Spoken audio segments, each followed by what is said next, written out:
to the AIA podcast. It's a podcast that's completely run by students.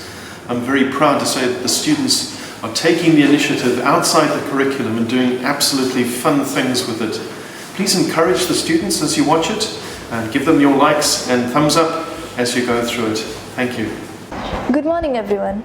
My name is Ananya Singh and I am here with Mr. Manish Singhal today, who will be talking about his career. Welcome to AIA podcast. So for individuals who may be interested in your line of work, would you like to provide us a simple brief of your life and your work life? Thank you AIA management for inviting me and sharing my views with your enthusiastic students. My day typically starts morning 6:45 and I juggle between various stakeholders during the day, and it ends at 11:30 to 11:45. And during the day I manage various stakeholders, my family, my friends, my staff, my customers, and I have 3 ventures to take care of, so I keep shuttling between one work and the second work. That's typically how my day looks like.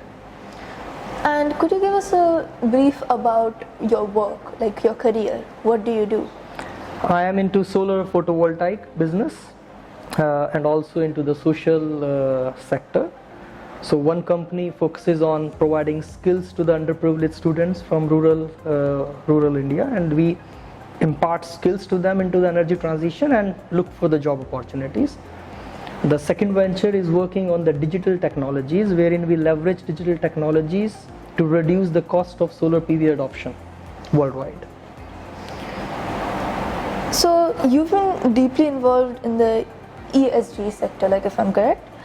So could you explain what ESG stands for and what's its significance in today's world? ESG stands for environment, social and governance, and these 3 are the important metrics on which various corporates, organizations, and in fact the nations are going to be judged. And why it's important? Because any business, any actions which a corporate or a nation has to take must be addressed into these 3 directions. One, it should either be helpful to the environment, which means all your actions are supporting the environment. 2, you must also be doing something for the social cause so that the rich-poor divide gets reduced. And governance means how ethical your act is. Is your organization taking all the right steps, the right directions? That covers under the governance part of it. In your opinion, what are the most crucial skills required or needed to succeed in energy transition and ESG sectors? The crucial skills at the students level, I would say, you must understand the functional aspect of the energy transition. This word is very big, so the student should know what energy transition is, how the world is moving from the past 2 decades or 3 decades to the coming 3 or 4 decades. We used to rely heavily on the fossil fuels so far. Now we are moving to renewable sector. So you must imbibe the latest skills into the renewable sector. How does the solar PV works? We used to be depending on fuel-based vehicles in the past. We are moving towards electric vehicles and hydrogen-based vehicles. So what are these new sectors? And I would strongly recommend students of your age group to Google them out and understand what is this change all about. And then the functional knowledge that you need to acquire to understand those words, understand what change is happening, and then prepare yourself better. Besides the soft skills that you need, which is team skills, your communication skills, your digital skills, very, very important now. Could you tell us a bit more about your company, where you work and how it basically functions? Okay, I work for companies called Aston Greens and Terranex, my own ventures, and they are startups. So we typically juggle a lot between doing everything ourselves. Whether small, big or any amount of work, we used to carry out ourselves. A lot of efforts goes in building the team members who will work together for the common shared goals. So a lot of team building is involved in as part of it. Raising funds is another very important part of the job. I am typically involved in building teams and hunting investment for the growth of the business. And then there are teams who are taking care of day-to-day actions and the goals of the organizations. So how exactly does the work you do at Aston Greens contribute to social upliftment? and specifically in context of energy transition? Like I mentioned, that Aston Greens is focused into the social business of providing skilling. So this company is focused only on those skills which are needed for the energy transition sector. We have two skills training institute operational in India, wherein so far we have trained around 500 students, majority of them from the rural background of Uttar Pradesh, Bihar, where they didn't get the kind of opportunities which they should be getting. So we bring them, provide almost subsidized education. We then find the job opportunities for the students and then help them place. So one job created back in their home feeds 5 to 6 people. So that's a very strong social impact that Aston Greens is currently creating. So could you tell us a bit about Terra NXT and how digital technologies are being leveraged in like the energy transition sector? Okay, digital technologies are needed not just for energy transition but for any sector. And today is the age of, we call it a digital age, which means every student is expected to have some basic knowledge about the digital technologies. We are leveraging primarily 3 technologies for the cost reduction in our business. One, we call it geospatial analytics, wherein using geosatellite imageries we take many decisions which are otherwise very costly to do. Second is the AI and big data. I am sure majority of the students have heard these 2 terminologies. So there's a lot of data around us. So from the data we need to make a sense and then take decisions. So there is an artificial intelligence that's working on top of the data. So using data, AI and geospatial analyticals, we are aiming to reduce the cost of solar PV adoptions. Like if you want to set up your solar PV in your home, you don't need to visit any roof. Using the satellite imageries, you get to see everything, you get to design everything at the click of a button. So that's power of digital technologies these days. With regards to the question, can you tell us about how you see your sector of work evolving and changing in the future? And is it a flexible line? I would say there are immense opportunities in this sector. As of 2022, there is around 1100 gigawatt of solar PV installed worldwide. There is a very pressing need of net zero, which is the whole world is talking about. UAE is hosting COP28 very soon in next few days, wherein the majority leaders from across the world will be debating what action should be taking to help accelerate net zero movement. And I see that over the next 4 or 5 decades, which belongs to you guys, a lot of investments are expected to happen in the energy transition. What we have seen in the last 1 decade has to accelerate 3 to 4 times. So solar PV business is likely to be tripled or quadrupled over the next 2 decades, which means there are investment to the tune of $3 trillion every year. There are going to be 30 million jobs created in the next 10 years itself. So a lot of job opportunities for youngsters like you. A lot of investments are happening. You just need to imbibe the right skills and prepare yourself for all these opportunities. Now, how can individuals and different businesses as well make a meaningful contribution to the transition to sustainable energy and ESG goals?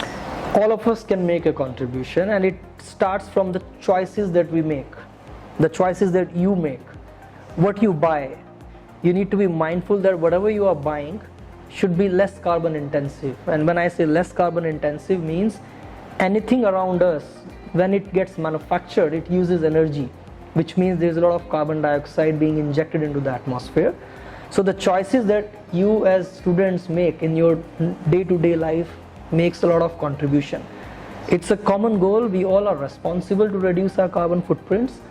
And there are 3 typical words that we in our business we keep talking about.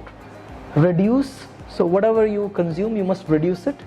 Reuse, if you are buying a pair of shoe and it got little bit torn, don't just throw it off, go and get it repaired. And recycle. There's a lot of stuff coming out of our homes, don't throw them and don't junk them. Look for the ways, look for the ideas, how do you recycle them. So reduce, reuse and recycle.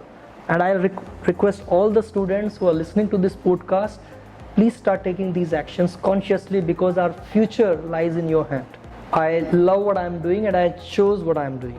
I was in corporate sector for 20 years and then I quit a very high paying job to focus on my dreams, to focus on what I'm creating now. So stress is all in your mind. If you're doing something which you don't like, for sure you will be stressed. Do something that you believe in, that you like. You will never feel the stress. That is very good advice, frankly speaking. So what are some experiences that you would like to share which helped like your diverse journey, that helped shape you? I would say I was a backbencher all my student life, whether I was in school or college. I was more into sports. I was shaped by my experiences, by my company. I believe I was very strong in interpersonal skills, making friends. But the experiences, like I was more into organizing stuff, organizing events, being into sports, representing my college into the sports team. And I used to always believe that don't just study. There is life beyond studies.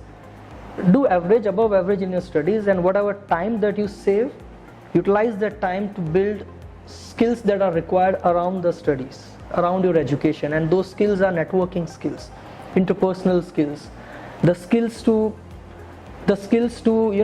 being more resilient. You will see failures in your life, whether you feel dejected when you see a failure or you just rebound and get back. Things are not in your hand. So I used to focus a lot on my sports and extracurricular activities. I was secretary of my music and dramatic club. I was secretary of my sports club. I was sports captain in my school days. So you need a holistic all-around development and not just only focused on this education. So I'm very convinced that my experiences, other than my education, they shaped me a lot. I agree with that, Stephen, because like experiences, like it's usually not from our like academics as well. It's Correct. Based on like our environment, overall environment around us as well. And I feel like majority of students, I mean, I myself kind of like go more like about like studies, being like, trying to focus more on my studies. Sometimes like ending up forgetting like about other things as well. So that's actually like a good approach, because like a more holistic approach like gives you more aid. But guys, don't get me wrong, studies are important. Studies I are never important. say they are not important. Yeah, So always try to score above average marks, and then whatever time that you save, use that time for building something. Don't just waste the time. Yeah. That's important. Yeah, so that like you're covered it all. Correct. Yes. Correct. So what are some skills, like a skill set that according to you think that like every student should like try to approach when going about like trying to balance their academic life and personal life? I would say time management skills is something that you guys need the most. I'm seeing like my daughter is in grade 7, so I keep seeing my students and the way they are growing up.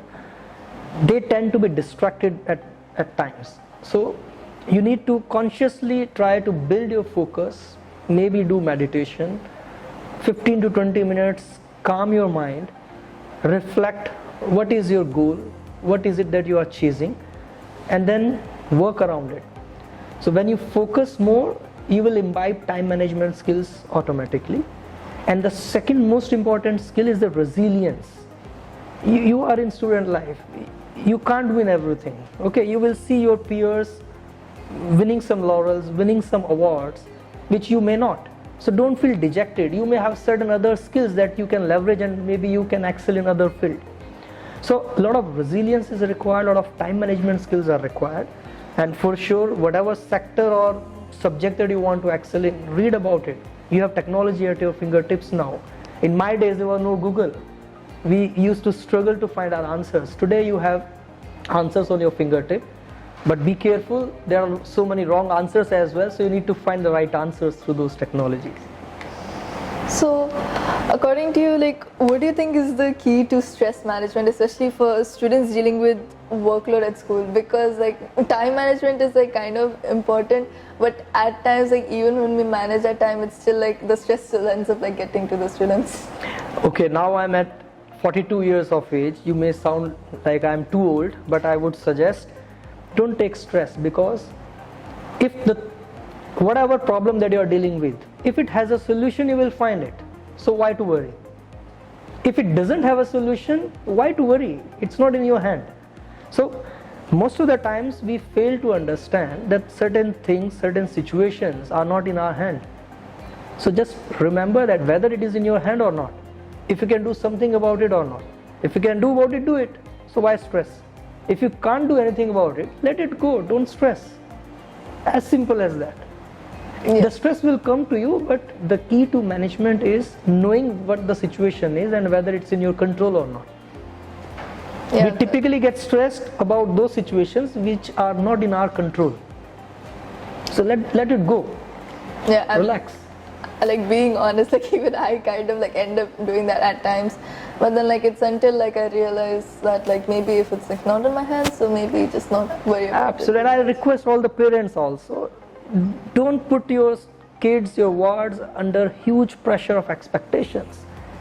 Don't expect too much from your kids, because when you expect, they will get stressed that my parents are expecting and I can't fulfill the expectations. So relax, things will happen. Even a backbencher like me today, I can say I'm a little bit successful.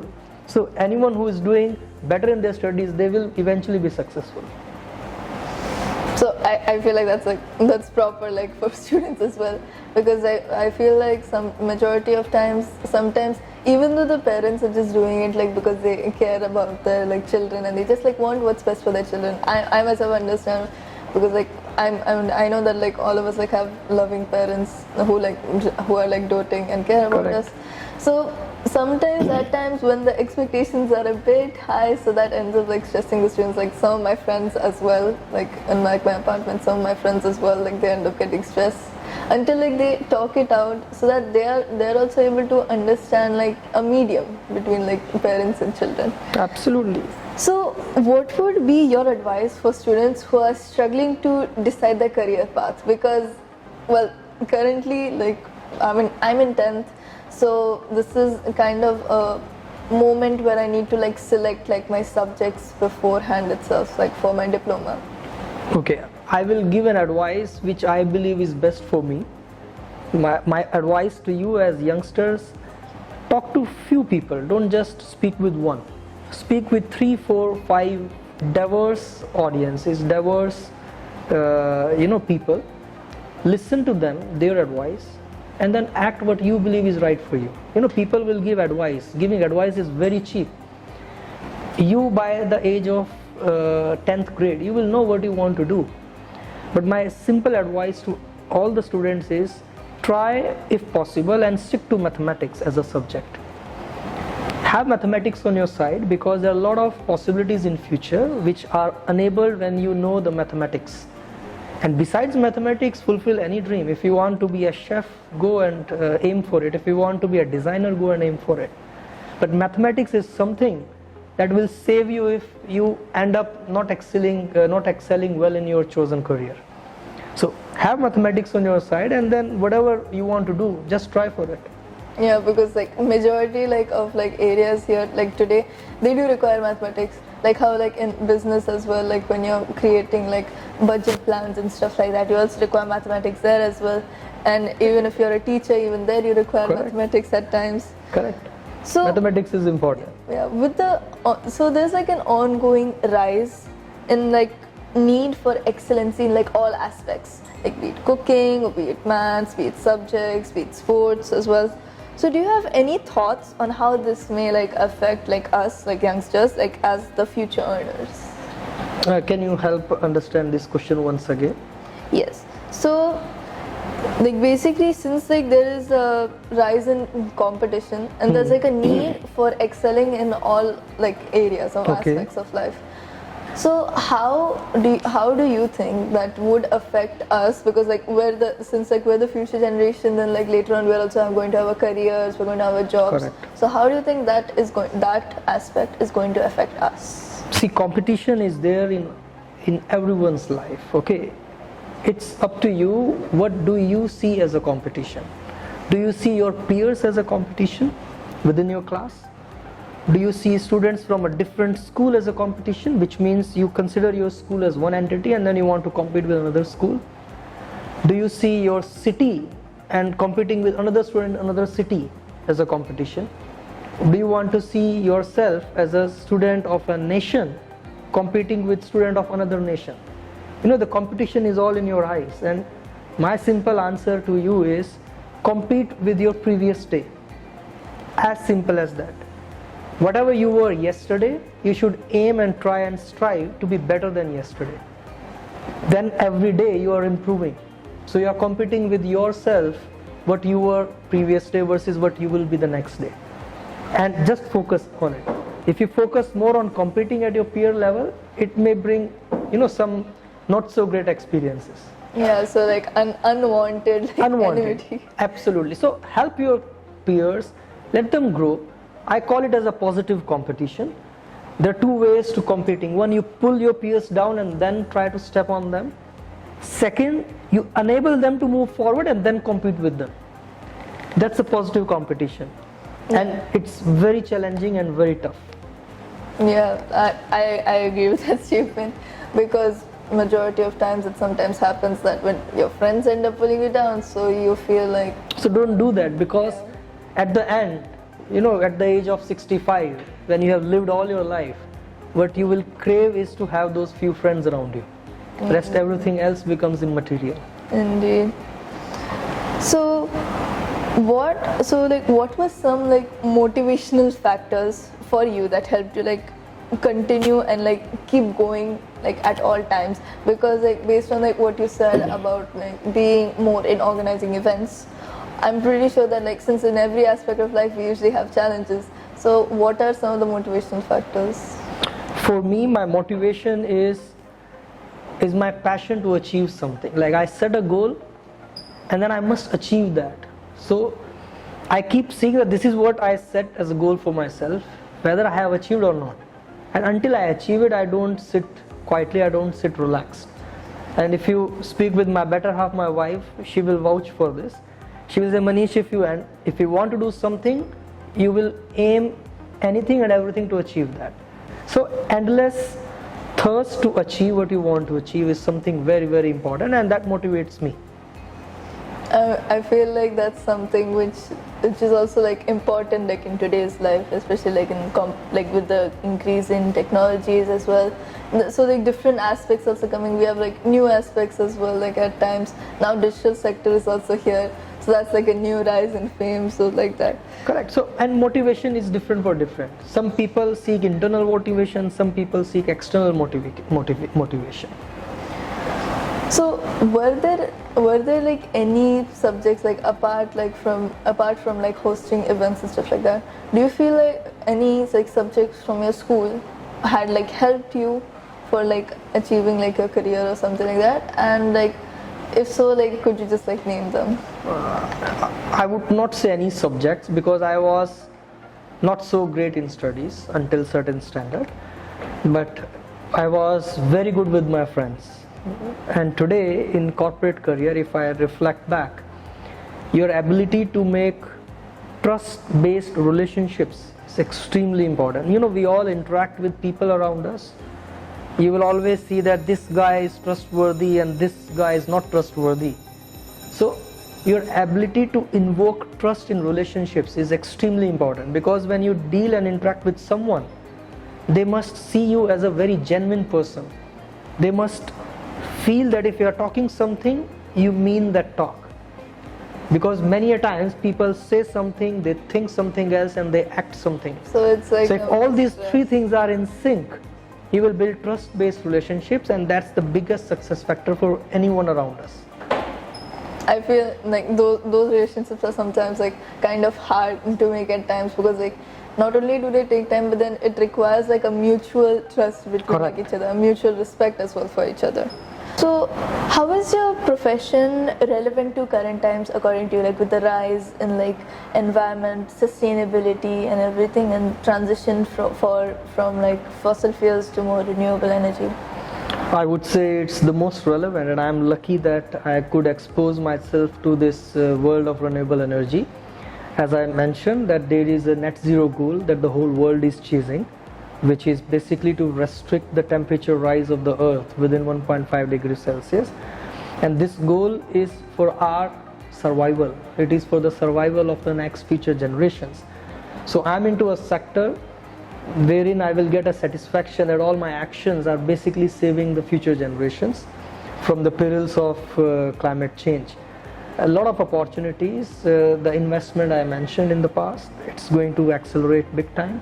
A lot of job opportunities being created, and the kind of skills that this sector requires, I would urge the school authorities to think about those skills and start making them as part of the curriculum of the students. So if you look into like a person's CV or like a student's CV who's like fresh from school or fresh from college in like the energy transition sector, so what are the skills that you would be looking for? For a fresher, I would be seeking like 2 to 3 most important skills. One is entrepreneurial skills. His ability to take decisions under partial information. How bold is he? What are his risk appetite? The second is his digital skills. How much of the digital world is he exposed to? Does he understand the basics of the digital technologies? Because anything and everything that we do today or we will be doing in future, they will need all these digital skills. So digital skills, the soft skills and the entrepreneurial skills, these 3 are the most important, because rest anything can be trained. You put him to a 6-month training program and he will understand and imbibe the functional aspects of the job. Well, I think I'm covered in that part, because I'm someone for like more into like digital designing, but at times like even I do like coding or stuff like that in free time, and I find it like important in today's world as well, because coding not so much, because going forward coding will be taken care by the chat it will be GPT. taken care by the AI, but like understanding like how like the digital technologies like work at least would like help like provide like a more stronger base. The general understanding of the digital technologies, not just coding, how you use your digital technologies and to make your world easier, to make your organizational efforts easier. That's most important. Yeah.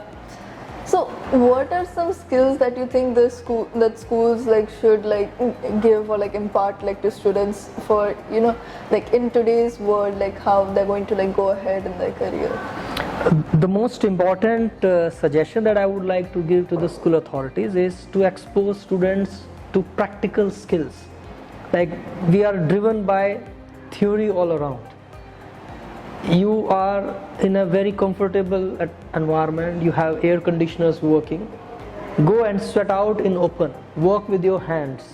There are certain skills when we say solar photovoltaic installation. Go and try doing it yourself.